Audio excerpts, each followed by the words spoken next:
M2M फेरीजचं आगमन झालंय जयगड धक्क्याला। अस्सलाम वालेकुम, नमस्कार। माझं नाव राहित फकीर मोहम्मद सोलकर। आजच्या व्लॉगमध्ये मी तुम्हाला दाखवणार आहे M2M फेरीज पहिल्यांदाच जयगड बंदराला आलेली आहे। 1990 नंतर ही पहिली पॅसेंजर बोट आहे। ही बोट सकाळी 6:30ला मुंबई भाऊचा धक्का या इथून निघेल आणि त्याच्यानंतर 3 ते 3.5 तासामध्ये जयगड बंदराला येईल आणि त्याच्यानंतर 5 ते 5.5 तासामध्ये ही बोट विजयदुर्गला जाईल। म्हणजे किती अंतर आणि किती वेळ वाचते बघा।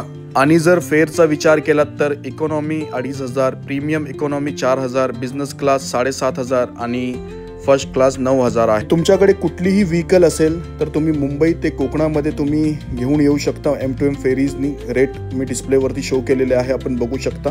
आणि आता ही बोट जयगडवरून विजयदुर्गला निघालेली आहे।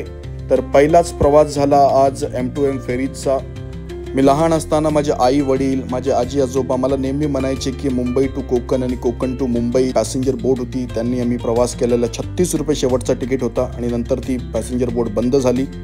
बघा आता आपल्याला ही स्वर्ण संधी आहे। कोकण शक्ती आणि कोकण सेवक हे 1983 ते 1987 असं वाटते की सर्व्हिस बंद झाली आणि त्यानंतर आता M2M फेरीजनी ही सर्व्हिस पुन्हा चालू केलेली आहे। तर आपल्याला तो अनुभव M2M फेरीजनी नक्की घेता येईल। तर मी M2M फेरीजनी प्रवास करणार आहे, तुम्ही देखील नक्कीच करा। हा व्लॉग जर आवडला असेल तर लाईक, शेअर आणि कमेंट नक्कीच करा। थँक्यू।